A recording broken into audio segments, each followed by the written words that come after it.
It's my pleasure to welcome our good friend Jacob Magid back to the Anshaman community. And thank you, Jacob, for making time on short notice. I couldn't help myself. I started reading about the MOU and felt like we at Anshaman needed to hear from you directly about what's going on. It is a little head spinning. I have to say, I read the MOU yesterday. It was printed in English. And I had this feeling that if I was the Ayatollah, not something that I think about very often, but if I was, I would think that this document was a blessing from Allah. What was Like your that's, sentiment?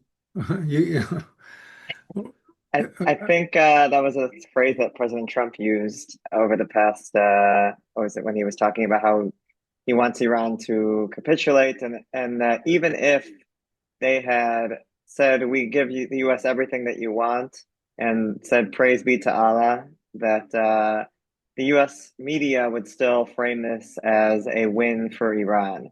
And so I think that was his way of dismissing some of the criticism of this deal. Look, I think what it does primarily is try to bring us back to a pre-war status quo, but not even completely, because it seems like the goal of this MOU for the U.S. was to reopen the Strait of Hormuz. That seems to be the top agenda item here. There's obviously talk, there's a nuclear promise that Iran gives, which is kind of similar to what they've said in the past. But I think the other focus on issues that the U.S. had talked about or Israel had been pushing for, be it the missile issue, Iran's ballistic missile program, Iran's support for proxies, that's not discussed here. So what this is a very general document, and the hope is that during these next 60 days, and that we've already started moving towards, that you'll get answers on these future issues. But in the meantime, yes, I would agree that it doesn't give Iran control over the Strait of Hormuz, but it acknowledges both there's this Iranian and Omani, maybe not control, but connection to it that's now in writing and only addresses this lack of, or insists on there not being any tolls in the Strait of Hormuz for 60 days. What happens beyond that, we don't really know. I think a lot of these questions are being kicked down the road, but for now, Iran is simply being asked to commit to in verbally committing not to acquire nuclear weapons, something that they've been willing to say in the past, and that's why I think the wording is reaffirm that or reiterate, given that this isn't something new. I think the Trump administration is trying to frame it as such, but for now, that's this is not. I think the big win that President Trump wanted initially when he talked about the total capitulation. This is something that I think is a bit more measured and requires both sides to make compromises because for the US standpoint, this is what happens, I guess, when you start a war that you can't completely bring the other side to its knees, as is often is the case in war, that it's not just black and white. And that's I think this is what this document kind of shows. so you would not categorize the MOU as a capitulation on the Americans' part. I don't think completely. There are a couple of important points. One, I think there's a misunderstanding of what Iran gets in terms of sanctions relief. That there's this fund that the U.S. and its Arab allies agreed to help set up that can be for $300 billion to help rebuild Iran. I don't think that kind of money is actually going to reach Iran in the end. I don't think the Iranian economy is even able to withstand that kind of investment. But the fact that that number's in there, that people have latched on to that to make it sound like the US is giving $300 billion to Iran, and that's not what's happening. The only thing that Iran is getting in terms of sanctions relief up front is the ability to, is the lifting of sanctions on the export of oil, which the US tries to argue, well, Iran was going to get export oil regardless. And what we're doing by putting these sanctions or lifting these sanctions is making sure that it's not giving a major discount to China because they were the only ones that were allowing the export of oil and going around the sanctions and then benefiting from it. So now if you lift these sanctions, it'll be a more fair system. More oil will come into the global economy, which is good for gas prices. Um, and you won't have China have this major advantage. I guess you could also say that another advantage that Iran is getting up front is the lifting of the blockade that the US had that was preventing Iran from exporting its oil.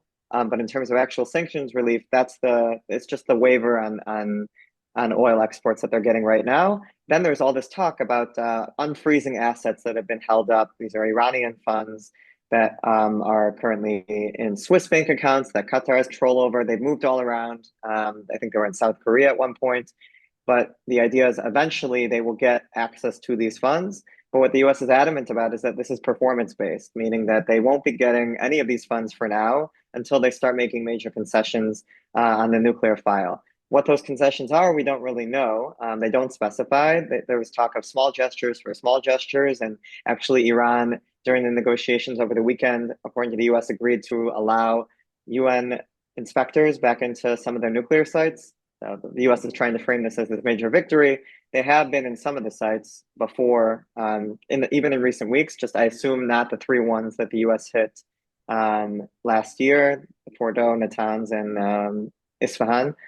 Those sites maybe they'll have access to right now. Vance, the vice president who is leading the talks for the US, doesn't specify where or how these inspectors will get access to sites, but maybe that's one of the concessions that was needed to unlock some of this funding.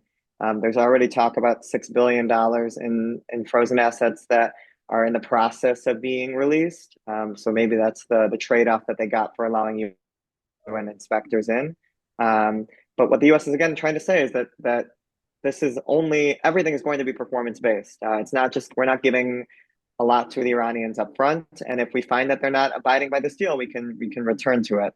I think what exposes them to criticism is that they're still giving something, and the way that they were incredibly critical of the Biden administration and of course the Obama administration for this nuclear deal in 2015, that also talked about 1.7 billion in released funds that Trump has talked about how they were put on an airplane because of sanctions restrictions, that they weren't allowed to do anything else besides give them actual cash.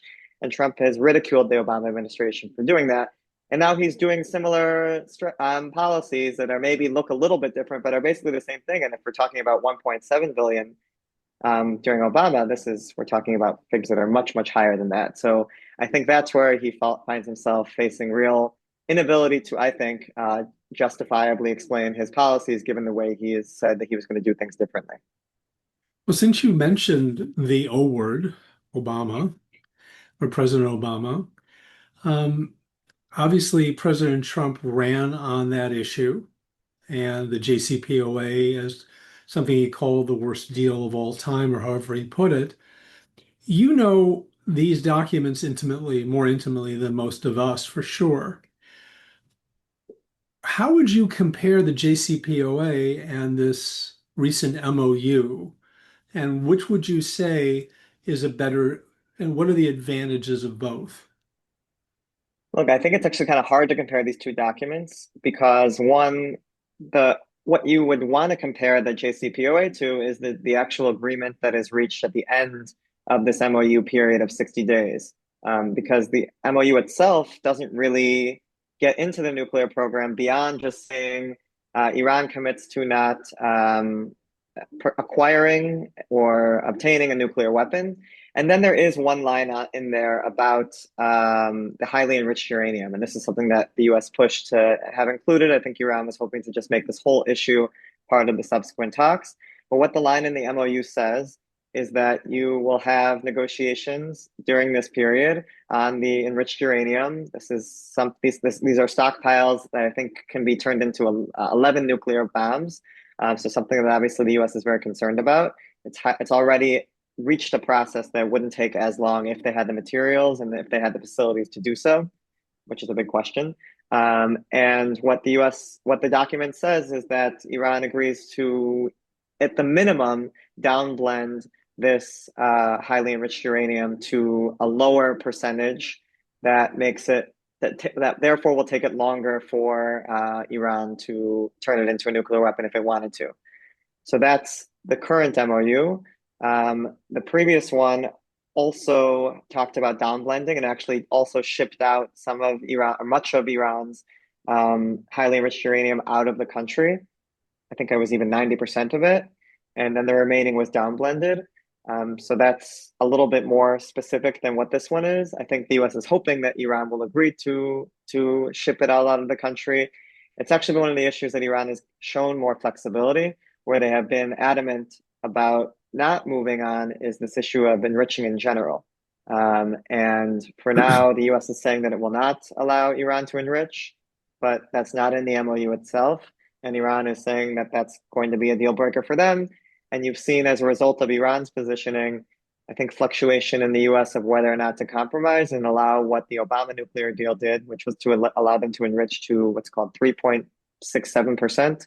So a very low level that can't be considered weapons grade. Um, it seems like, given the way that these negotiations have gone, that's probably it'll be close to that, more likely than no enrichment at all. If the US wants a deal, it seems like that's not something that Iran has been willing to compromise to get to say that we'll just not enrich at all. And I think the leverage that Iran has over the Strait of Hormuz, and you had this weird dynamic where President Trump, on the one hand, recognizes how much leverage that is and talks about how he not agreed to this deal, there would have been economic catastrophe. Um, and therefore bombing would not have helped further bombing. But then he says that if Iran doesn't actually abide by these terms, we will go back to bombing. What that would do then is unclear given his own logic. But there is a recognition of, at least for now, the economic limitations that Trump has, especially as we get closer to the midterms, that he doesn't want gas prices to go back up. Right, which is a huge motivating force. But when you talk about the nuclear issue, I think that one of the things that this war has taught us is that warfare has changed. I think it was obvious with the war between Ukraine and Russia, but now we're seeing it in real time, and we're seeing the limitations of the United States in a war like this, and the use of missiles and the use of drones, which Iran was perfecting in real time. Um, in a way, the the nuclear issue is something that Iran can continue to slow walk, but the fact that they have, I don't think there's any mention about missile production in this document, I think should give every country in the Middle East pause, most certainly Israel. And I just want to focus on that for a moment because it seems like on that issue alone, Iran is getting quite a bit here. Yeah, if you recall how the war started, it was the goals that the US was putting out were all over the place. But one of them that was actually a little bit more coherent was regarding missiles. And Marco Rubio was, I think, able to explain this issue the best out of anyone else in the administration when he was saying that why this war was so important and why we needed to strike is that Iran was trying to create a shield with its missile program to then make it impossible for other countries, the US or Israel or anyone, to prevent it from rushing towards a nuclear bomb because they would simply be able to overwhelm those countries with their missile programs and prevent them from acting. So that's why we needed to go and strike now. And that's why one of our goals of this operation for the US and for Israel has been to completely destroy Iran's missile program. To get from that to hear President Trump talk about this issue last week when he was in France was remarkable, where he's talking about, well, actually, Iran should be able to keep some of its missiles because it needs them for self-defense.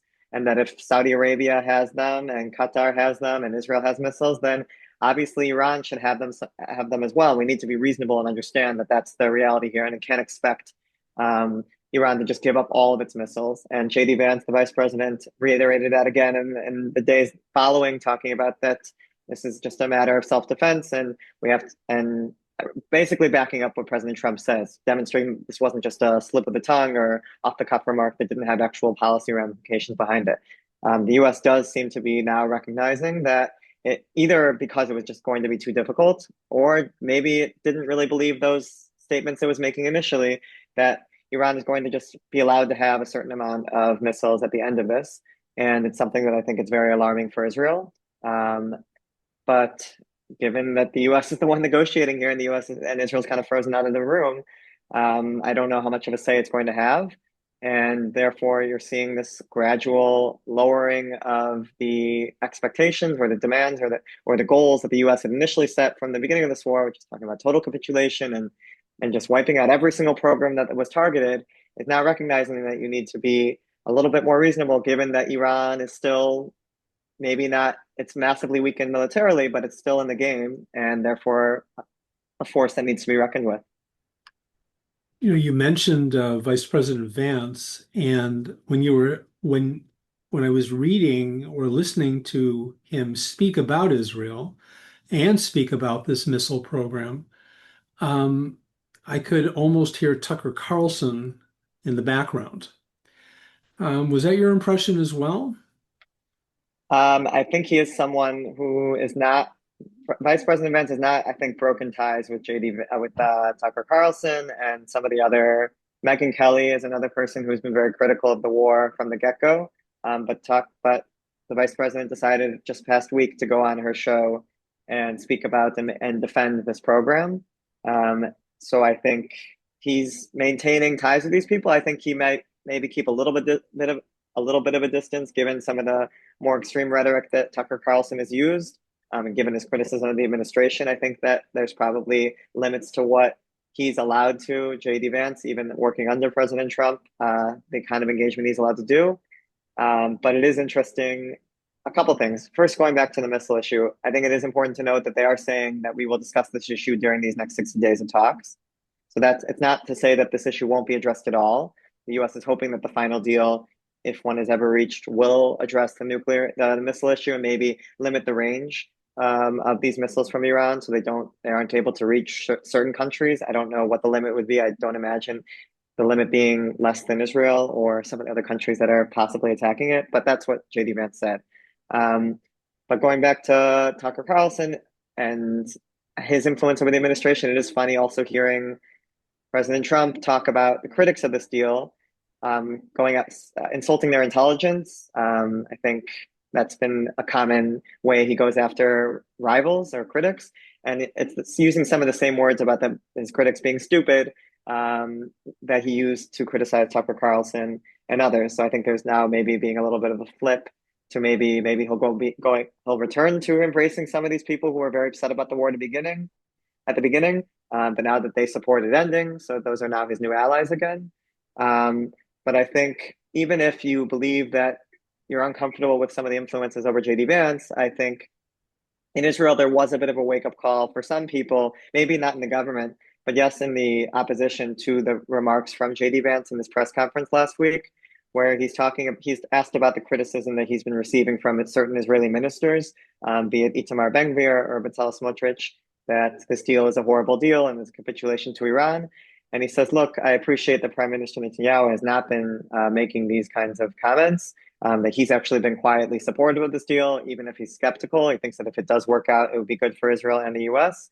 But to these ministers, JD Vance says, look, Donald J. Trump is your only friend left, basically, the only leader who still has an affinity for Israel at this point. And it would be wise for you to realize that you need to wake up and realize your current situation, that nobody else is really looking out for Israel at this point. And if you make an enemy of the US, you're really going to be left with no one. It was pretty blunt rhetoric that you're not used to hearing from Biden officials, let alone Trump officials. But I do think it is what you're hearing privately behind the scenes. And it was interesting to hear JD Vance, I think, given his frustration as he's the one being asked to sell this deal, that he's hearing most of this criticism from pro-Israel camps. And this is his response to it, that you're not in a position right now, Israel, after having burned so many bridges with so many different allies around the world, to come around and start also criticizing the US as well, especially given the kind of the reliance, you put all your eggs in President Trump's basket. So this is kind of what you get in return, that you get the good and the bad. Hmm. It is chilling to think about the fact that this war with Iran began with the United States and Israel in lockstep and fighting together in ways that the United States has not joined with any country since the Second World War. And then seeing how this MOU has come together without Israel at the table. And in fact, um, in this kind of Kafkaesque way, we're now seeing a new deconfliction mechanism for Lebanon. And the fact that Israel has now been moved, it would appear, to the same level as Iran's proxy, Hezbollah. I mean, that's the way it feels to me. Am I misreading this? Because not only has Israel been kept out of this, of the negotiations, but more, the United States is going to control Israel and Lebanon in the same way that Iran will control Hezbollah. But it seems to be it's almost Kafkaesque to think about it this way. And I'm hoping that you can cast some light on this because it is truly chilling. Look, I think you're absolutely going to hear those kinds of comparisons between the dynamic that Israel and the US now has with Iran and Hezbollah.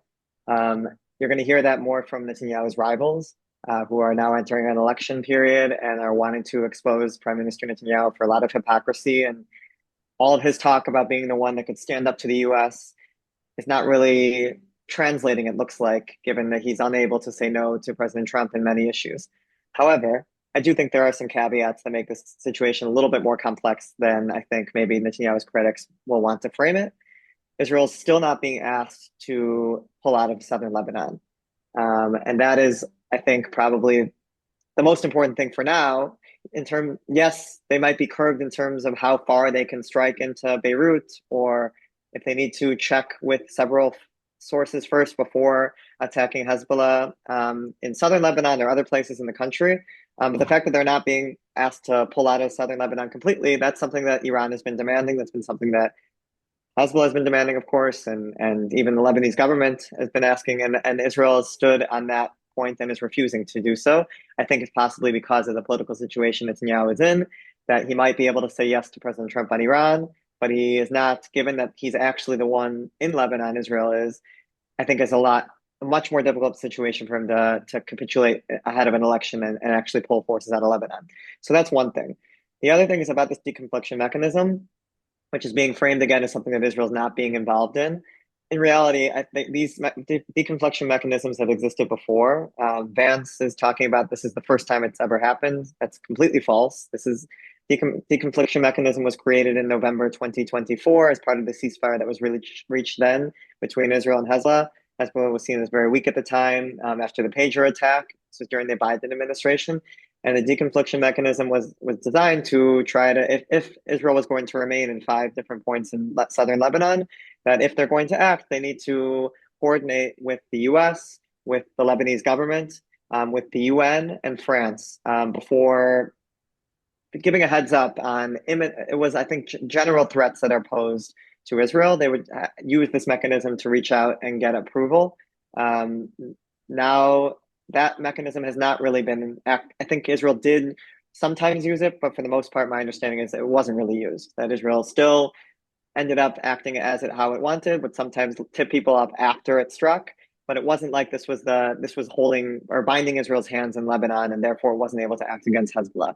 I think that will be a similar dynamic with this deconfliction mechanism, which is being said to also include Iran and Qatar and Pakistan and all the other mediators in the MOU. And in that sense, doesn't look great for Israel. But again, in reality, I don't think Israel is going to be asking each of these countries for approval before carrying out strikes. It does seem to be asking the U.S. for approval and limiting its actions in Lebanon as a result. But a few things on this. I think, for one, it's the Israel's actions in Lebanon. There's lots of questions of whether or not the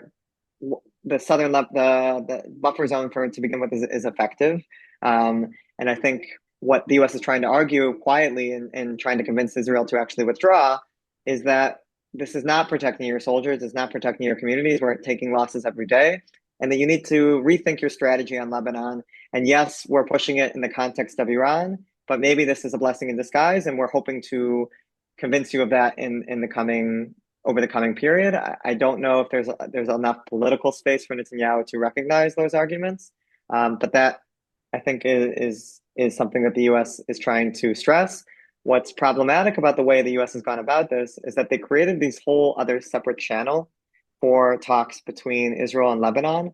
And the goal of that channel, and these talks are going to be again happening this week between the Israeli government and Lebanese government, which is quite before this year unprecedented, um, is to separate Lebanon from Iran, to not give Iran a say over what happens in Lebanon. Right. And what you're doing instead at the same time, which is really mind-boggling, is if you're trying to separate, if the US is trying to separate Lebanon from Iran, why are you making that or agreeing to Iran's demands to make it part of negotiations in the MOU? The MOU includes specific references that actually one could very easily argue bar Israel from any operations in Lebanon, and require an Israeli withdrawal from southern Lebanon, because it says that the ceasefire extends to Lebanon. It respects Lebanese territorial sovereignty, and no military operations are allowed to continue in Lebanon. I would consider a buffer zone a military operation, or at least, if not that, then the strikes that Israel's carrying out against Hezbollah to be a military operation. So the decision by the U.S. to agree to this Iranian demand to connect it completely undermines the separate effort to try to separate them. I think maybe a couple things are happening. One is that Iran has more leverage than the U.S. would like to admit, and therefore the U.S. was unwilling to, or didn't feel it could just simply reject this demand, given it wanted to get the Strait of Hormuz open. Um, and the other point, I think that there's a recognition that as much as yes, we do want to disconnect, I think right now the only way to do that is we can't. Hezbollah is not weak enough or Iran's connection to Hezbollah is not weak enough for us to simply go cold turkey. So we're going to do a gradual process where we recognize that Iran is able to rein in Hezbollah for now. So we'll give Iran the ability to do so and get a ceasefire in place that maybe even eventually leads to an Israeli withdrawal from southern Lebanon or a slight pullback. And then over time, we'll work to detach it more at a stronger level, where we will bolster the Lebanese government and give them the tools to actually disarm Hezbollah. And through that process, that even if it starts with Iran involved, it'll end without it there. It's very ambitious, and we've heard it before about this goals to try to get the Lebanese government to be strong enough. But I guess that's the U.S. approach right now. The Wall Street Journal had a different take on this. In Okay. their editorial page this morning, they wrote the following. I'll just read it to you. Hmm. Mr. Trump now finds himself in the position of attacking the best U.S. ally in the region for defending itself. Like Barack Obama, he risks becoming an apologist for Iran. This may win him support among Mr. Vance's friends in MAGA's anti-Israel wing, but it risks giving away the gains of his military campaign. Mr. Trump came into office with a chance to restore American deterrence after the feckless Biden years, but he increasingly finds himself attacking allies while apologizing for adversaries. Then they talk about Taiwan, Ukraine, and then it finishes this way. And now those dastardly Israelis are the scapegoat for defending themselves against Iran's Hezbollah proxy in Lebanon. Peace through weakness never lasts for long. Any reaction? Okay, a few thoughts. Um, I think some of those arguments and those people who are making them are the same group of people who pushed for this war to begin with and had a lot of assurances about how this war would go, that you would simply be able to bomb your way to capitulation from Iran.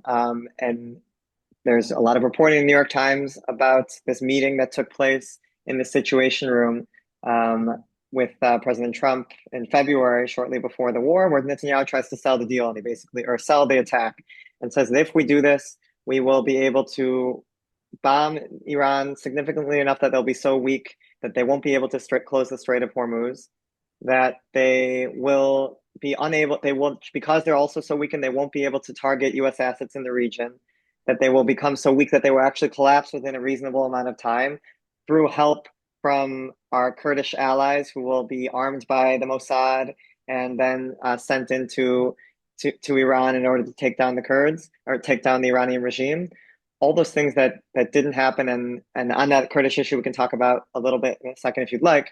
But I'm not saying that the same people who wrote this op-ed were making the arguments Netanyahu was, but I think there hasn't been the same amount of reflecting that those people who pushed for this war very aggressively and said how smoothly it was going to go. Maybe the US just didn't pull it off well enough the way that they wanted to, and hadn't somehow foreseen what Iran would do in the Strait of Hormuz. But to simply argue that you just constantly need to take the more hawkish approach against Iran, maybe it didn't exactly. It seems the results show that didn't completely work as those advocates had pushed for. That's not to say that at the same time, those who have only pushed for diplomacy and brought us the Obama nuclear deal also don't have rethinking to do. But I think it doesn't seem to be that there was in that story. And specifically on something that Vance said that I think is important to note in terms of, yes, Israel is able to defend itself in the region. But what Vance hinted to, I think he's limited in what he can say, but two-thirds of the missiles that were used to the interceptors that were used to protect Israel throughout the war were actually U.S. interceptors. And that right now the U.S. is facing a shortage of its own interceptors that it can't therefore use to fight another or help other allies, be it Taiwan or elsewhere, because so many of them have been used to defend Israel. So this idea that Israel's just doing everything on its own and doesn't need the U.S.'s help, I think is quite exaggerated, and I think that's what Vance is probably referring to. And I think the other thing that the administration is hearing from and is increasingly convinced of is this notion, yes, that Israel is an incredibly important ally, but they're also in many of these arenas, including Lebanon, becoming a destabilizing force. That's, I think, the argument you're hearing from the people who are also in President Trump's ear. Maybe they're more from Vance's camp. But they point to what's happening in Gaza and the West Bank and Lebanon and Syria, where the strategy of the Israeli government has just been to expand, create more and more buffer zones and take more and more territory. That the argument against it is that this is not actually providing security, that this is actually destabilizing the region in each of these countries, and that therefore actually the U.S. would do well to try to restrain this Israeli government's actions in those countries. And those who criticize the U.S. for now capitulating are not recognizing these realities. Well, that actually brings us to what's happening within the coalition within Israel. It seems that Itamar Ben-Gvir spends his days trying to come up with the most obscene kinds of quotations to offer on a daily basis, and basically to endanger not only Israel's reputation, but I believe Jews around the world. Jews around the world, because anyone who supports Israel um, will be accused of supporting Ben-Gvir at the same time. I don't think people are going to take the time to make the distinction. And I think Ben-Gvir is going to score whatever political points he can score. What I find to be most troubling is the silence of our prime minister in the face of these. And that applies, and we've talked about this as well, to the Hilltop Youth and what's happening in the territories, et cetera. And all of this, and and if you can throw in the Haredi rioting that's going on, and the challenge to the government itself and to judges, and again, to make the unity of his coalition sacrosanct to the moral standing of the country is troubling Jews around the world, including me as well. And I'm interested in how you are reading this. I think it is more puzzling Netanyahu's silence on this issue as we get closer to the election, given that unity of the coalition is not so important at this point. He basically is deciding whether we're going to have elections in September, October, but that's basically where we're at right now. So the coalition is going to be coming to a close eventually. I guess you could argue that he still wants Ben-Gvir in a future government, but I don't think him criticizing, even firing him, would actually prevent Ben-Gvir from turning around and rejoining the government if Netanyahu needs him after after the next election. So I do think it makes it quite puzzling why he's been so adamant to not say anything when Ben-Gvir causes all this kind of trouble. And I think what makes it more difficult is you have the Israeli government in other spheres. The foreign ministry has tried to argue several times in the case of Ben-Gvir or Smotrich that they don't actually represent policy, and that while they may be saying X, the answer is actually Y. If it's on the Temple Mount, if it's on the cancellation of different Oslo agreements, what don't listen to them, just listen to us. And that's what Netanyahu's own advisors will probably be saying privately to the Americans when they call to try to get an explanation of what Ben-Gvir is saying. But I think that's actually a little bit of an oversimplification to just say that this is not, they're not at all making policy. They absolutely are, especially in places like the West Bank, where, as you mentioned, settler violence is completely out of control. And the reason that police don't crack down on that is because there's a directive from the minister to ignore these issues. And you have still a very senior officer who was in charge of the West Bank under investigation for ignoring settler violence in order to curry favor in the eyes of Ben-Gvir. So that dynamic is still there. And maybe it's not necessarily impacting the U.S. policy on Iran, but I do think it does influence policy on Lebanon, where Netanyahu does take these ministers into account when he's deciding actually to keep Israeli forces in Lebanon for longer or deeper into Lebanon. Israel will say we don't have territorial ambitions there, but the reality is that these ministers are talking about remaining in Lebanon indefinitely, and even his defense minister, who's part of the party, who is also talking about very extended amounts of period in Lebanon and settlements in Gaza. So to always just simply say that none of these ministers who are saying things have influence, I think is not doesn't really demonstrate the reality.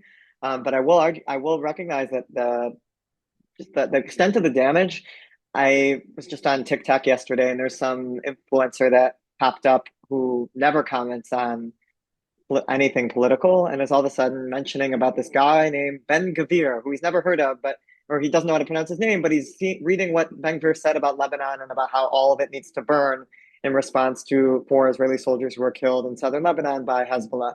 And this influencer who knows very little about the region is totally turned off by this Israeli minister who's talking about the need to burn all of another country and how inexcusable it is. And I agree that it doesn't help that Netanyahu is not at the least reprimanding him, but be even considering firing him. And I agree that it's really causing massive ramifications for Israel standing in places that didn't really have anything to do with Israel or never commented on these issues, are all of a sudden seeing these crazy comments from ministers and being like, wait, this country is out of control and needs to be put in check. I just find it to almost insult our intelligence when Israelis say, "Oh, this is Ben-Gvir, this isn't the country." When Ben-Gvir, he's not just a guy on the street, he's not a cab driver who's spouting off when you're taking a cab from Ben Gurion. He has significant responsibilities for the security of the country, and frankly, the insecurity of many, many Palestinians at this point in time. And that's chilling, and I think it just puts the Jewish communities around the world in a very fearful position, and it's really unfortunate. And while the politics of Israel might uh, call upon Netanyahu to reach out to Ben-Gvir again at a later time, I think that it would go a long way if he would say something at this point in time, fire him, or Smotrich for that matter. But that's not going to happen. That's not going to happen. And that, I think, is part of the tragedy of the moment.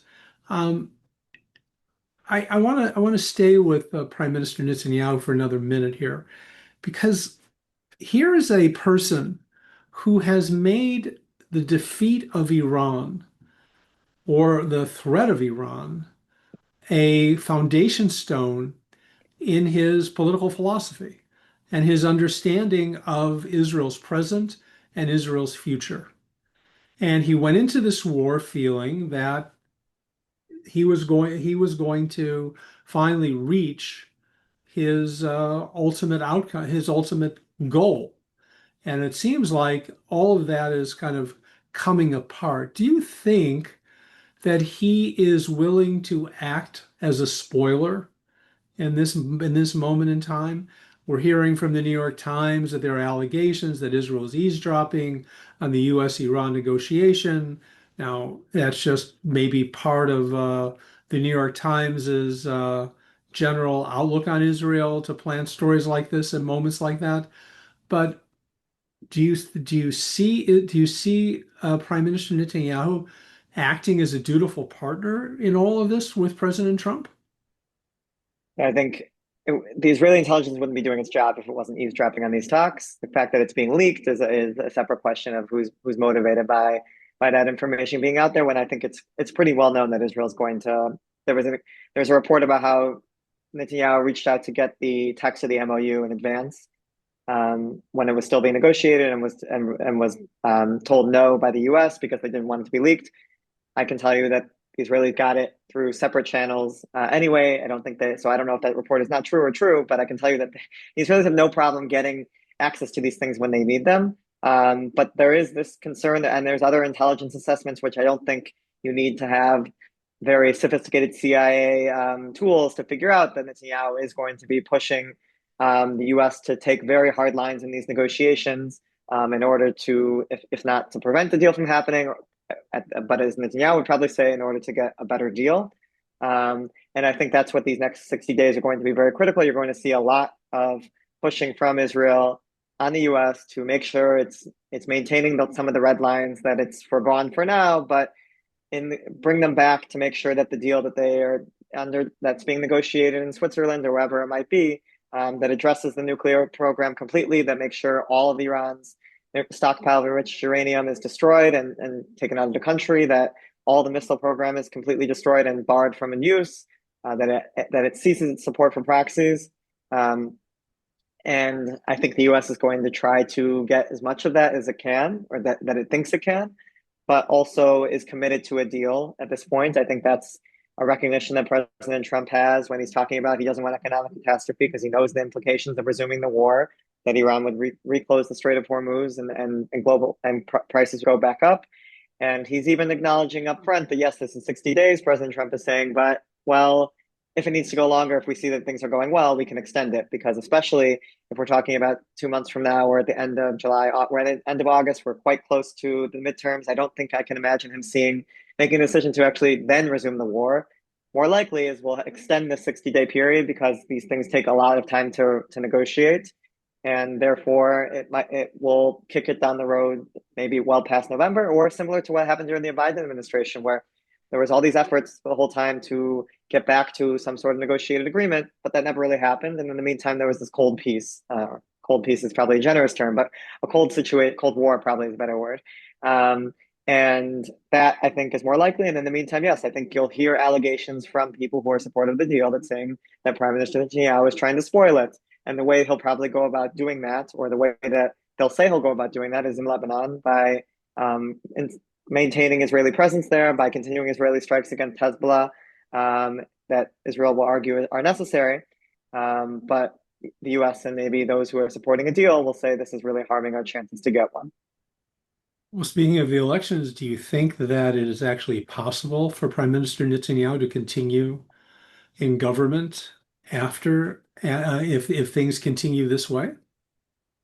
I think he's in an incredibly difficult situation right now, but I think if we've learned anything from the past, is that you shouldn't count Prime Minister Netanyahu out. I assume some of the gains that the opposition has been making against him over the recent months will be shrunk. Netanyahu is a very good campaigner. I think some of those gains will, again, it won't be as much of a landslide as it currently looks like it would be. But I think that now the best case scenario that seems that he can get would be some sort of deadlock like we had in the past, where there's neither bloc can form a coalition, and therefore you'll just have a caretaker government that's the current one remain in power, and that maybe they're curbed in terms of certain decisions that they take. They're unable to pass a lot of laws, or the executive decisions that they can take are more limited, but Netanyahu gets to stay in power. And that is a real possibility, especially if you listen to the rhetoric coming from the opposition, where they talk about refusal to sit with either the ultra-Orthodox parties or the Arab majority parties. And when you do that, you limit the amount of people that you're actually able to sit with.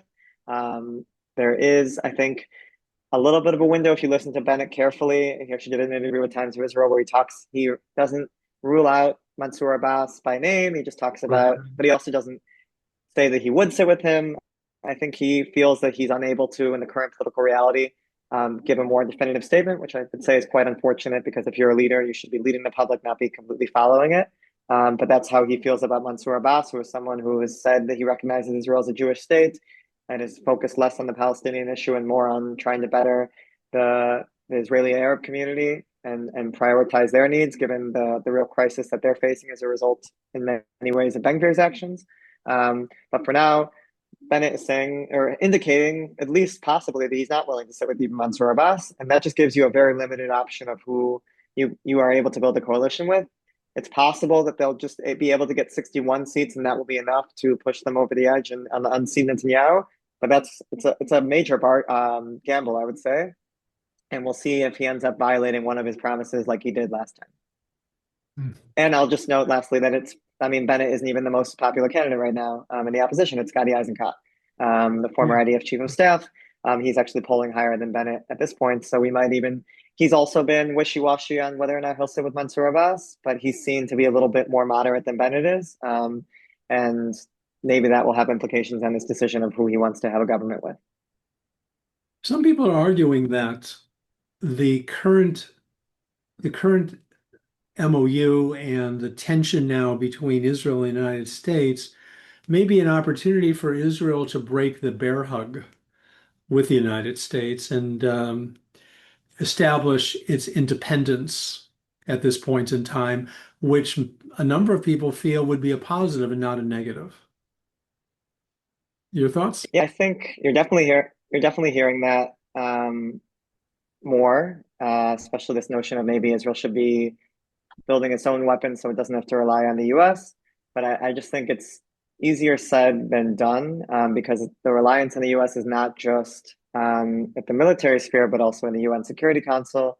That if Israel doesn't have the support there, then you could actually see binding resolutions passed regarding against the settlements, sanctioning any sort of activity or a relationship with Israeli settlements in the West Bank.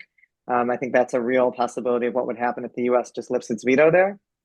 Mhm. But even on the military sphere, I think if Israel were going to go about trying to create its own missile programs or weapons programs, it's going to, until now, it's been able to rely, at least jointly, in projects when it's with the US on technology that is from the US.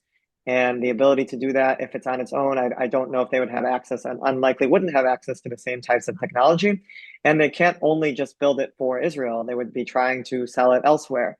I think you already have seen Israel does sell to countries that might not have the greatest human rights records. That's kind Right. of who's available at the moment. But in order to actually succeed in having its own market, you're probably going to need to cut into the US market. And that's something that I think President Trump or any US president would probably not be so keen to allow. And if you need a separate part from an F-15 or an F-35 fighter jet that Israel has that's already come from the US, I don't think that you'll be allowed to simply make it on your own. So it's a lot. It's not as simple as one would make it seem to just detach completely from the US, especially because you want to have some sort of relationship with them in order to get the benefits that in the UN Security Council or elsewhere that you would lose if you try to simply go at it on your own. That's a very helpful answer because it really gives depth of perspective that I don't think most of us have. Let me end with two questions about Iran. Is Iran weaker than they come across? And is it only a matter of time until they'll collapse? Because the economy is really in much more dire straits than people want to acknowledge. The devastation of the war has been greater, and that the people's anger remains. And that combination of things may ultimately spell its downfall. What do you think? I think you are hearing from, there was a military official I spoke with last week. who made the argument also that the last thing the Iranian regime wants right now is for the war to end, because then it actually has to start answering some of these demands that its citizens have for some respite and some answers to the economic catastrophe that's befallen the country as a result of the regime's actions. But now that the war's over, that you can't continue ignoring. You don't have the excuse of, okay, we're focusing on fighting. That you have to address these issues, and the government doesn't really have real answers to it. So yes, this is a matter of time. That if you just allow things to play out on their own, that the regime will, in fact, actually collapse. Is, I think, a more hopeful argument, and actually was similar. It reminded me of the argument that those who opposed the war to begin with were making, that that was the better approach to take from the get-go, that Iran was facing protests in January and in December as well, that the regime was unable to answer those demands of the citizens, and if the US just kept its sanctions regime in place and kept the pressure on at the economic level, that eventually would crumble on its own, that it was heading in that direction. But what this deal does, and that's the reality of any sort of deal with the regime, is that it strengthens it, it legitimizes it, it gives them the sanctions relief. It might not be enough to address some, and I think that's what some of these people who are hoping for regime change hope, is that it won't be enough to actually keep the regime from falling, but it does give them some respite. I think, Jared, there was a senior U.S. official that talked about how they had sustained hundreds of billions of dollars in damages, and now we're only giving them only several $billions, so it doesn't really address the full amount. But if Iran now recognizes the power that it has in the Strait of Hormuz, and likely is able to get, if not a toll system, then some sort of way to make money after the 60-day period in the Strait of Hormuz, then that's a real difference maker that can, in addition to after receiving this legitimacy from the US and the sanctions relief that they're hoping to get in very large numbers, that's another source of income that can help keep the regime going. I think those trying to predict what, when, and or giving you a more specific timeline of when the regime fall, I think they were wrong about this war and thinking that this would help. So I'm not going to join that chorus of trying to say when that exactly will happen. There was one other thing I thought of, but I can't remember right now. But I think it is that, I think that's just the reality of the dynamic of a deal right now, is that for the beginning of the war, it was the US just wanted to check all the boxes all at once, but then realized it could only get some, or had to give and take, and that it decided ultimately that the most important thing was to take out, or to address, the nuclear issue. And they feel that the deal is the best way to do that, because you have inspections regimes that will come in, you'll have them ship out their, theoretically, and downblend their material, and that addresses the nuclear file, maybe not once and for all, but for an extended period of time. And in order to do that, they had to give legitimacy. And the effort to try to collapse the regime that was also talked about has been foregone for now, and gets us to a very similar dynamic to where we were in 2015 with this nuclear deal. So on the one hand, you can say, though, that Iran is military much weaker, and I think that is obviously being downplayed by Iran and oversold by Israel in terms of how much damage was actually inflicted. But on the other hand, you have a new dynamic in the Strait of Hormuz that I think is going to be difficult to actually bring back completely to how things were beforehand. I think Iran is strengthened immeasurably by its control over the Strait of Hormuz, and whether or not the neighboring countries are going to actually be able to build different pipelines, that'll be a real challenge. Last question. Things that are said about Iran. Iran has never won a war since 1979, but it has never lost a negotiation. Iran has a bad habit of overplaying their hand. Please comment on both and give us a sense of where you think we will be 6 months from now. I think the first one, there's some variation of what President Trump himself had said about never winning a war, but never losing a negotiation.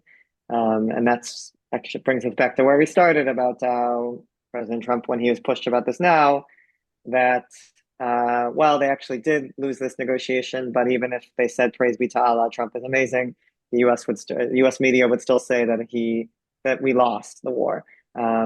I think I think those looking at this honestly will say that there are certain strengths of this deal, and maybe they'll be even stronger once the negotiation for 60 days is over. But there are definitely some glaring um, discrepancies between what President Trump was promising initially about total capitulation and checking all these boxes in terms of what they were going to be able to destroy and what we have right now. So that's what I would say about the first quote. I can't remember the second at this point. Has a bad habit of overplaying their hand. Oh no, so I think it's an extension of that. I think bottom line it seems like in this case that the U.S. was the one that overplayed its hand. That Mm. thought that simply, and Israel as well, by encouraging it. Obviously, the U.S. made its own decision to go to war, and I think there's a reason why you're not going to necessarily hear President Trump um, answer to or accept what, say, maybe the Tucker Carlsons are telling to do, which is just throw Israel under the bus right now and say, I was promised all these things by Israel, and then that's why I went to war, and it didn't turn out, so it's Israel's fault.